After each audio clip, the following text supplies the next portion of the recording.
Hello friends, in this video lecture we will discuss previous year NEET paper. यहाँ पे इस video में मैं आपको प्रीवियस ईयर जो नीट पेपर हो चुके हैं उनके डिटेल सॉल्यूशन प्रोवाइड करूँगा। इसमें आप देखोगे कि ना ही सिर्फ आपको सॉल्यूशन मिलेगा बल्कि आपको उस क्वेश्चंस के पीछे उन क्वेश्चंस के पीछे क्या बेसिक कंसेप्ट ऑफ फिजिक्स है और कुछ नया जिससे आप इजीली सीख पाओ वो भी इस वीडियो में आप देख पाओगे। मैंने क्या किया कि हर पेपर को जो 45 क्वेश्चंस आते हैं फिजिक्स में उनको 3 पार्ट में डिवाइड कर रखा है और हर पार्ट में हर 3 पार्ट मतलब 3 वीडियो हो गए। इट मीन्स कि हर वीडियो में मैंने 15-15 क्वेश्चंस डिस्कस कर रखा है। ठीक है, तो चलो स्टार्ट करते हैं।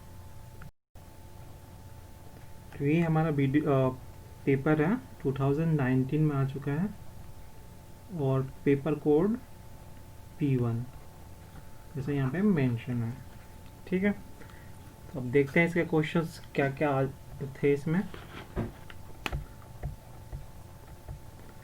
फर्स्ट क्वेश्चन देखो, when the block of mass m is suspended by a long wire of length L, the length of wire become L plus small l.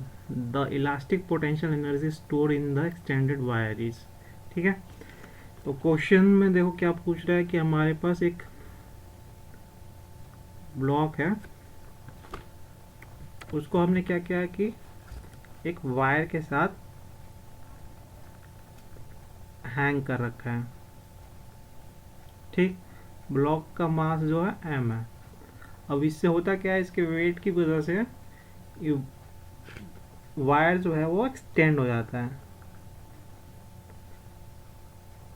Small length इसकी और बढ़ जाती है, डेट इज स्मॉल एल, और original length क्या है, capital L. ठीक, तो क्वेश्चन में पूछ रहा है कि the elastic potential energy stored in the extended wire, कितना इलास्टिक पोटेंशियल एनर्जी स्टोर होगी।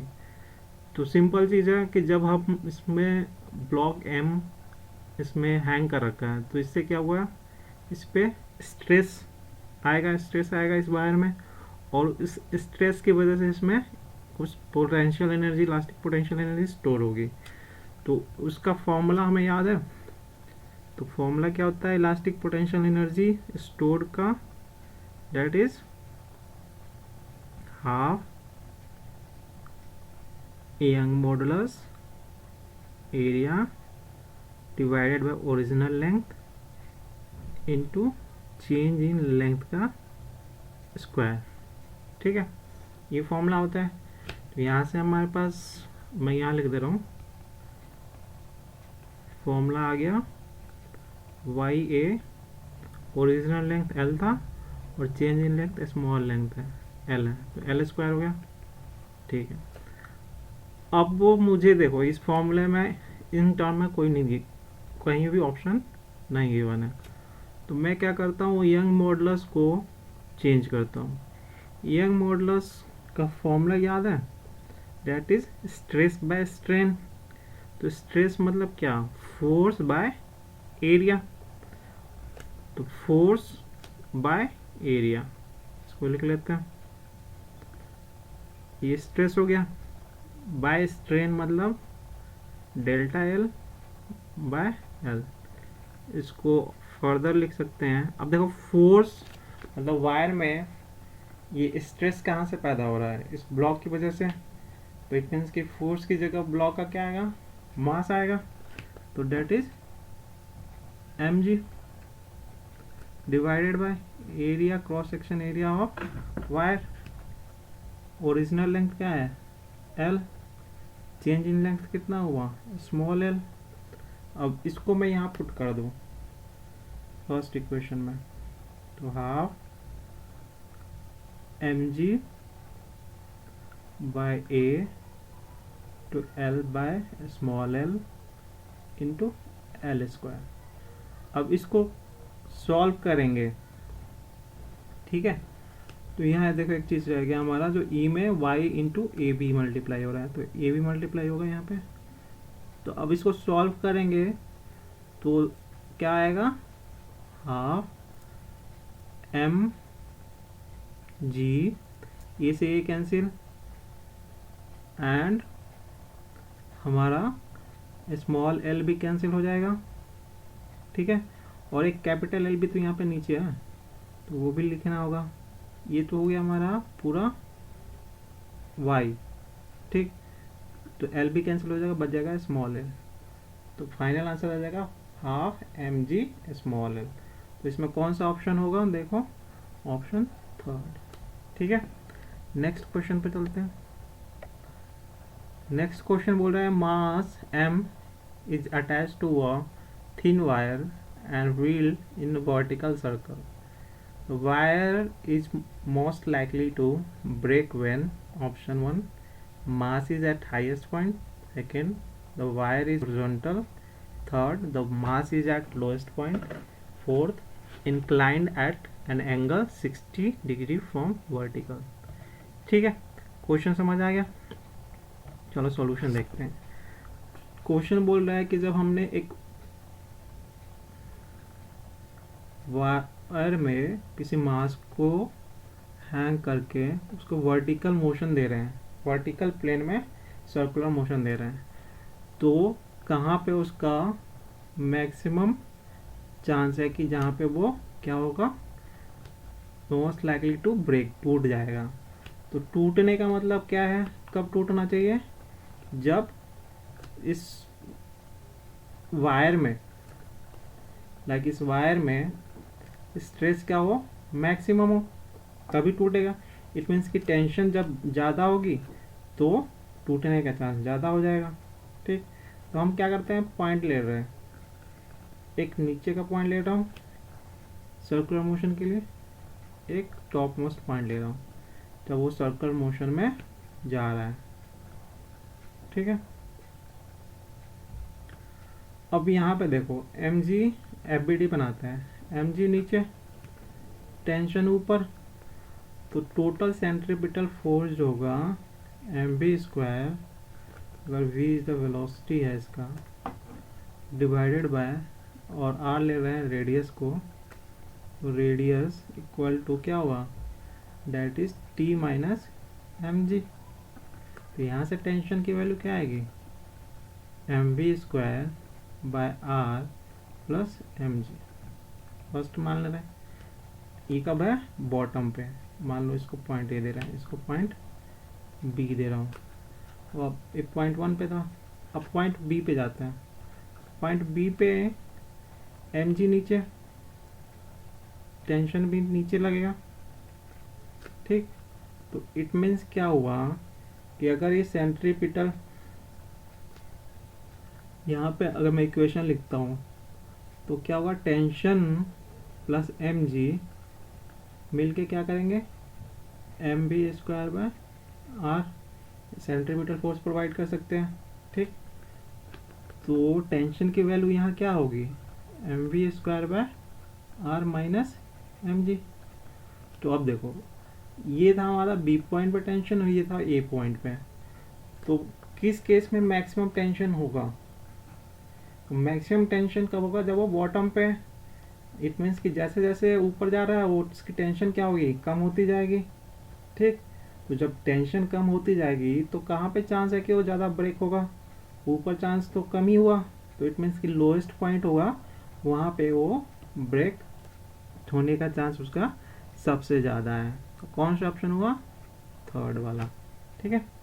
नेक्स्ट में चलते हैं।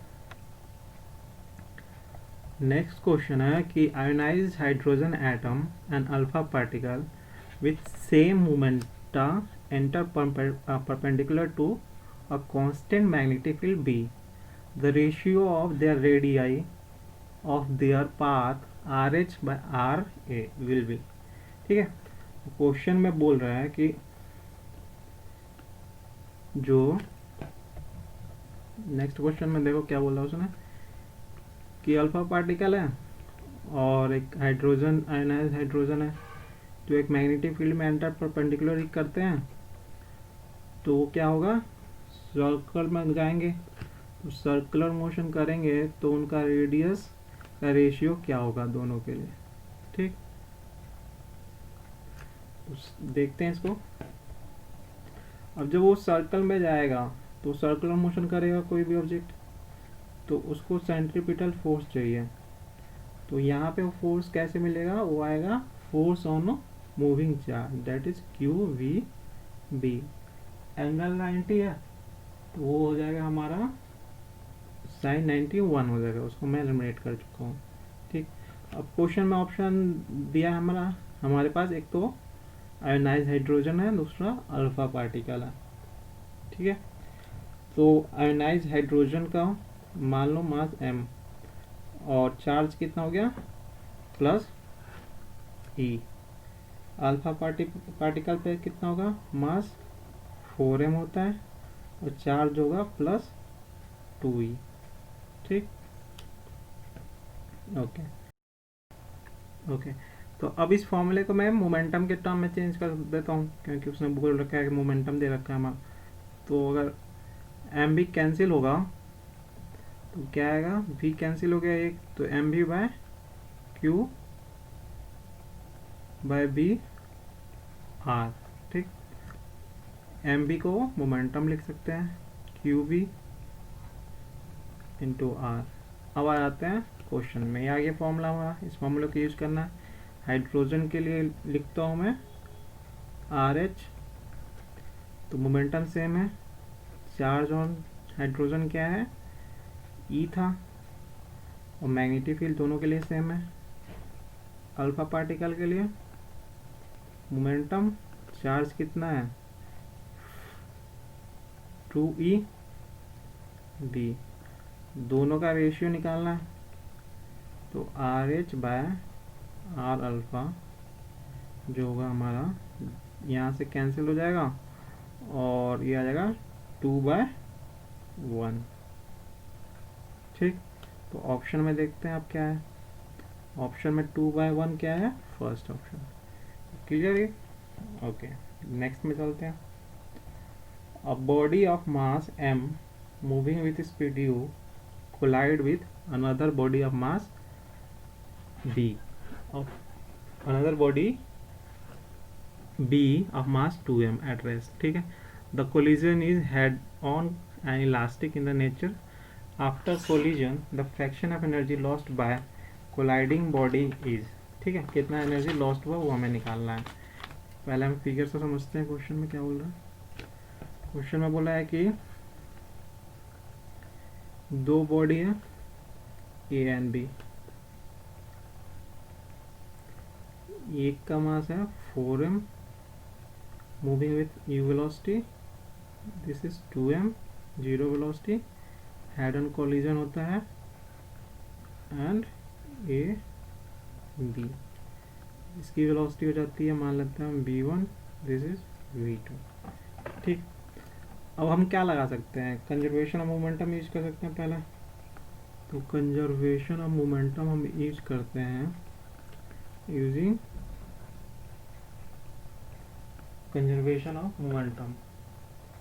तो कंजर्वेशन ऑफ मोमेंटम यूज करेंगे तो क्या आएगा, 4 इनिशियल कंजर्वेशन मोमेंटम ऑफ ये क्या है 4m इंटू यू, इसकी वेलोसिटी तो जीरो है तो जीरो हो जाएगा, इसका हो जाएगा 4m v1 plus 2m v2।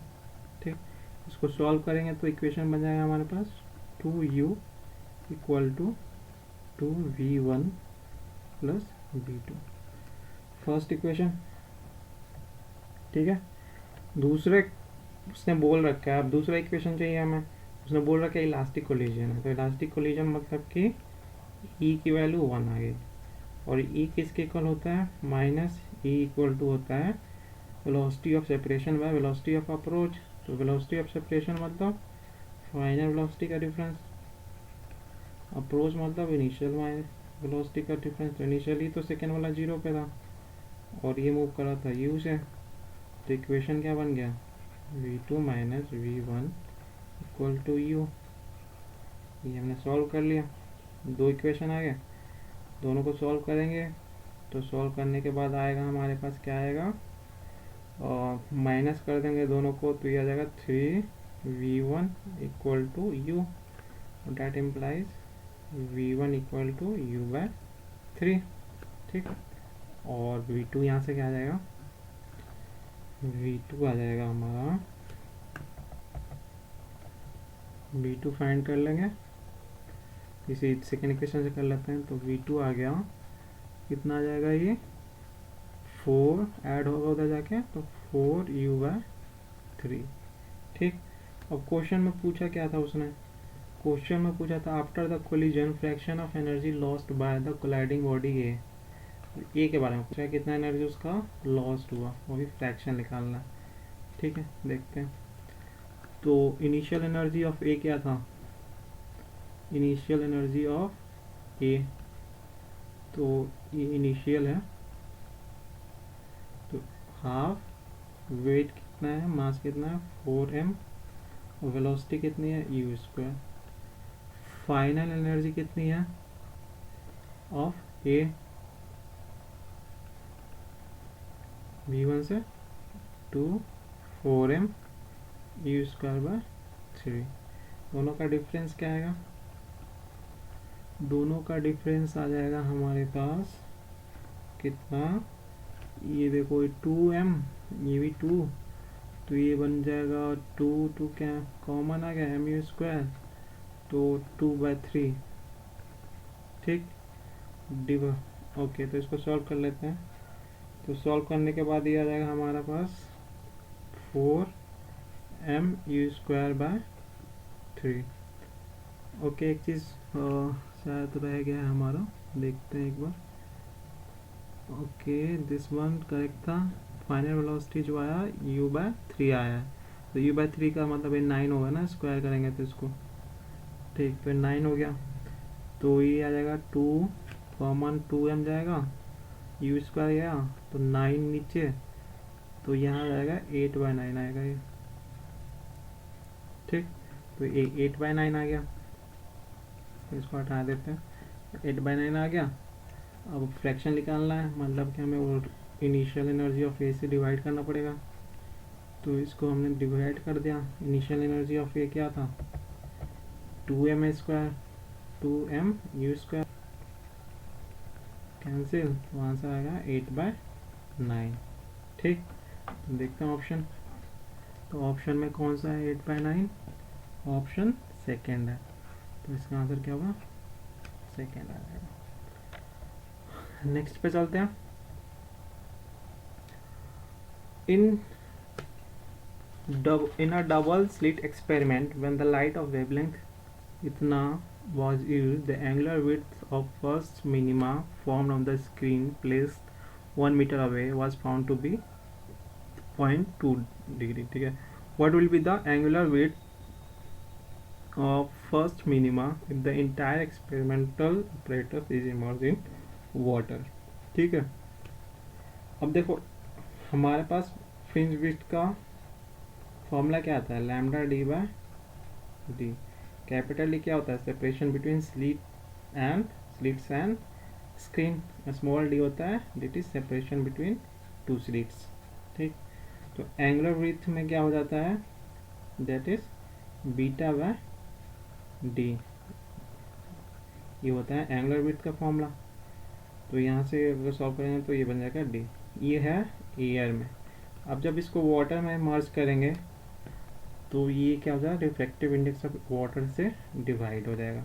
तो एयर में उसने 0.2 गिवन है, तो वाटर यानी किसी मीडियम में क्या हो जाएगा, म्यू से डिवाइड, म्यू ऑफ वाटर कितना है 4/3, और इसको सॉल्व करोगे तो क्या आएगा हमारा 4/3 रख के क्या जाएगा 0.15 डिग्री। ठीक, तो ऑप्शन सॉरी थर्ड नहीं, इसका ऑप्शन आएगा सेकेंड। ठीक, ओके, चलो नेक्स्ट देखते हैं क्वेश्चन।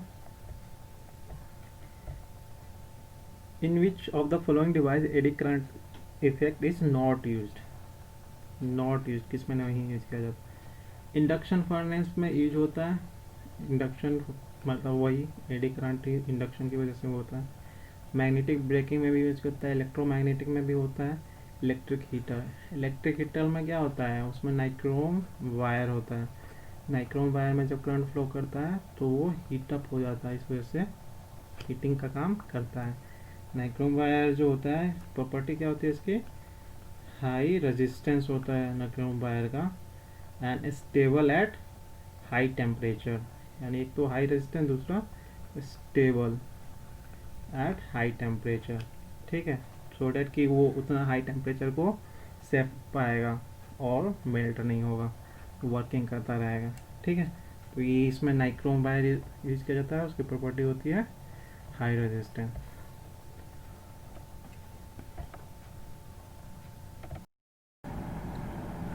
नेक्स्ट क्वेश्चन में देखो क्या है, नेक्स्ट क्वेश्चन में बोल रहा है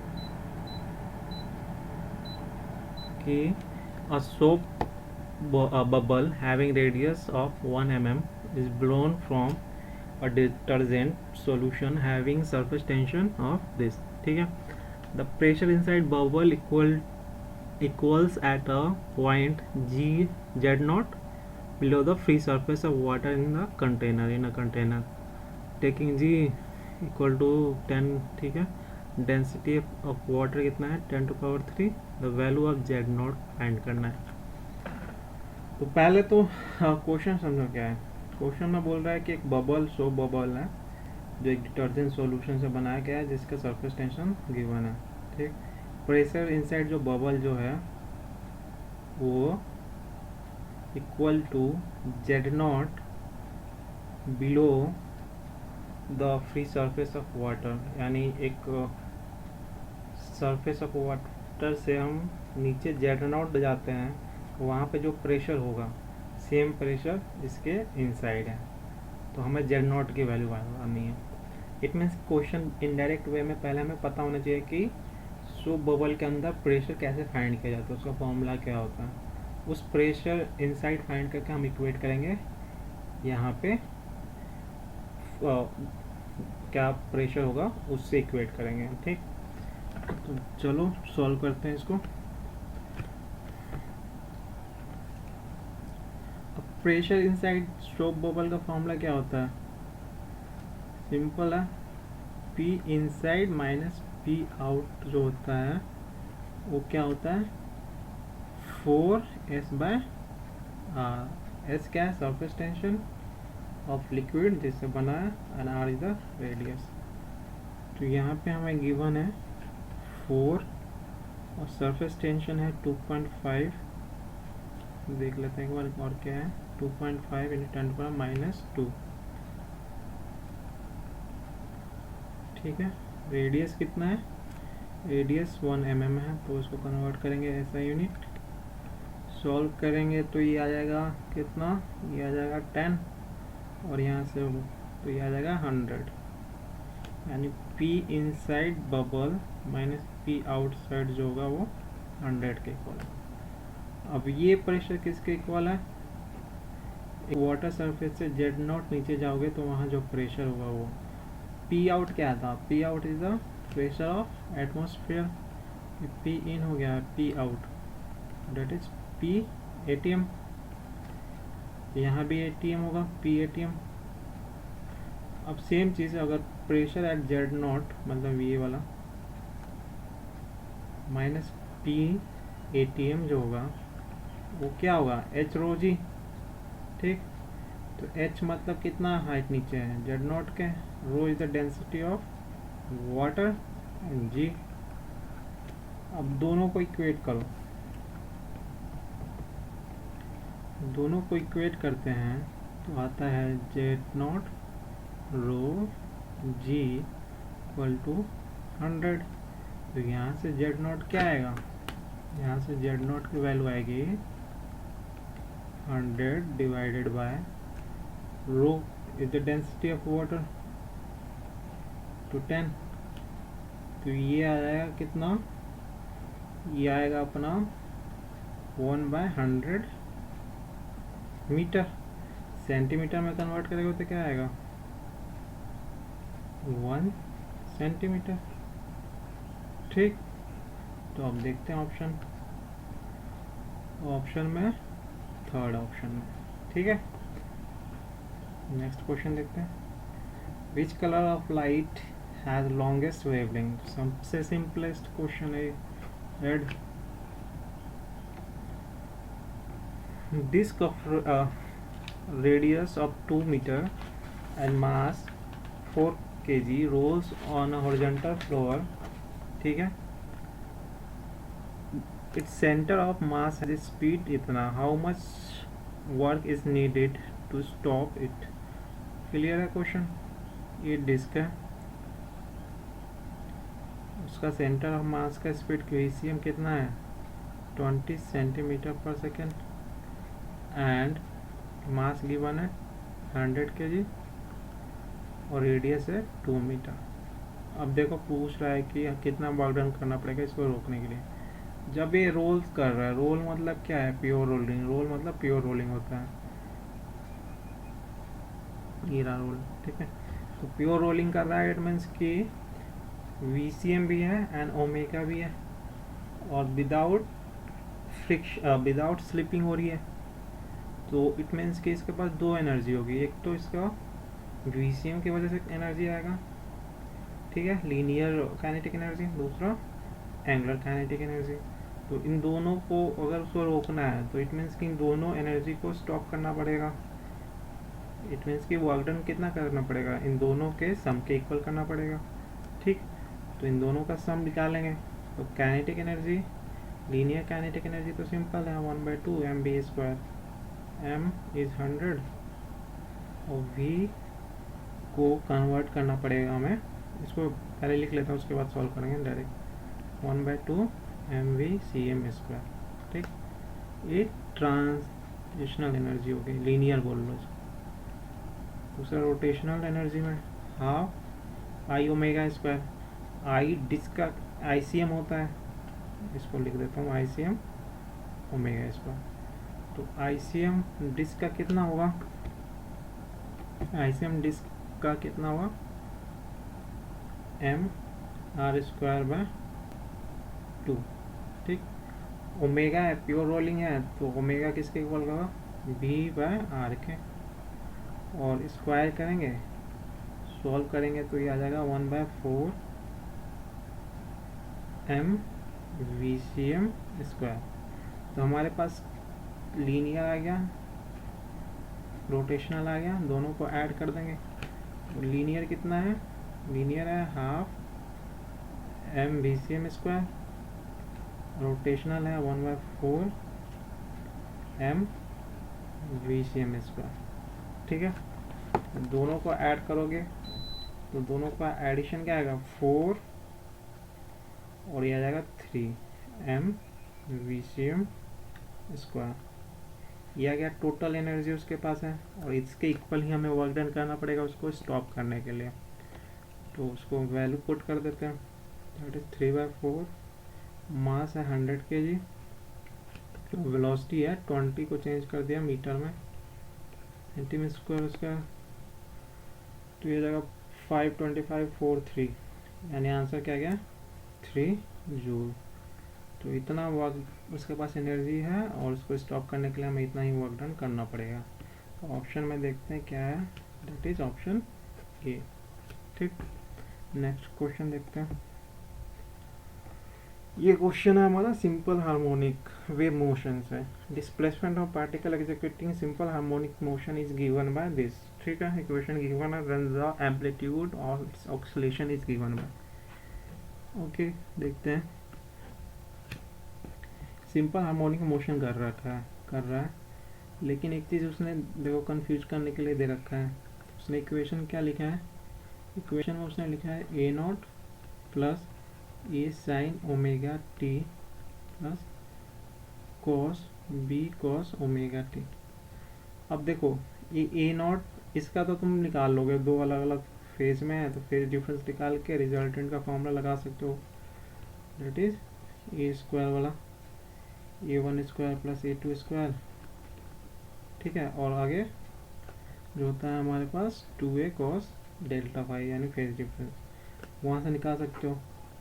लेकिन यहाँ पे इसने A0 लिख रखा है, तो A0 कुछ नहीं है, जो नॉर्मल वेव क्या है यहाँ सिंपल हार्मोनिक मोशन करता, लेकिन A0 की वजह से इट मीन्स जो हमारा वेव है वो एक्स एक्सिस के जीरो वाले ओरिजिन से ना लेके वो ऊपर शिफ्ट हो गया है A0 से, और वहाँ पे ये इस लाइन पे वो सिंपल हार्मोनिक मोशन कर रहा है। ठीक, तो सिर्फ हमारा जो एम्पलीट्यूड कितना आएगा, यही आएगा ना, इसका तो कोई रोल होगा नहीं, ये ए नॉट का कोई रोल होगा नहीं, तो इसका आंसर क्या आएगा, रूट ए स्क्वायर प्लस बी स्क्वायर। देखते हैं ऑप्शन 2।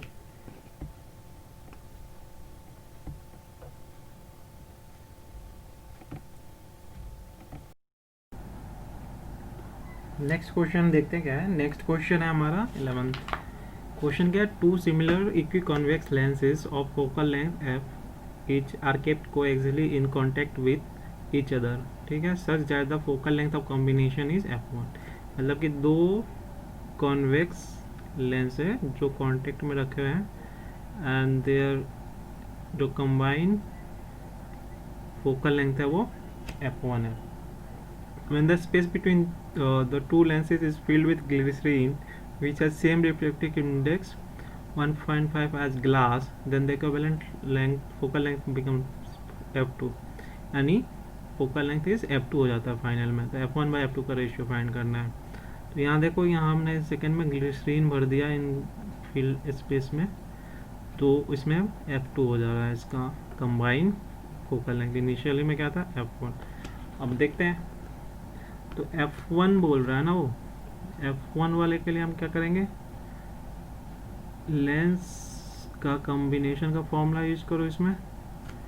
तो f इक्विवेलेंट यानी फाइनल f1 आ रहा है इक्विवेलेंट में, और ये किसके इक्वल, माइनस f फॉर्मूला होता है ना f इक्विवेलेंट का कॉम्बिनेशन में, नेट मान लेते हैं 1f1 प्लस 1f2, जितना भी ऐड किया हो सबको ऐड कर दो, जितना भी यहाँ पे हमारा लेंस हो सबको ऐड करते जाओ उसके फोकल लेंथ को रेसिप्रोकल करके। इसमें कंडीशन क्या होती है कि इनके बीच का कोई भी ये डिस्टेंस नहीं होना चाहिए, कोई भी स्पेस नहीं होना चाहिए। तब तो क्वेश्चन में बोल रखा है ना कि कांटेक्ट में रखे हुए हैं। ठीक, तो यहाँ से सॉल्व करेंगे तो 1/f1 इक्वल टू -2/f आएगा। तो यहाँ से हमारा f1 किसके इक्वल आ जाएगा, -f/2 के, फर्स्ट इक्वेशन। अब इसके स्पेस को हमने फिल कर दिया विद ग्लिसरीन, और ग्लिसरीन में कंडीशन क्या दे रखा है कि उसका जो refractive index same as glass. तो इट मीन्स कि कोई भी रेज यहाँ से आएगा तो एक बार एंटर करने के बाद वो ग्लास में पास करेगा, फिर ग्लिसरीन, फिर ग्लास। इन तीनों मीडियम में उसको कहीं भी तीनों जगह क्या है, रिफ्रैक्टिव इंडेक्स सेम है।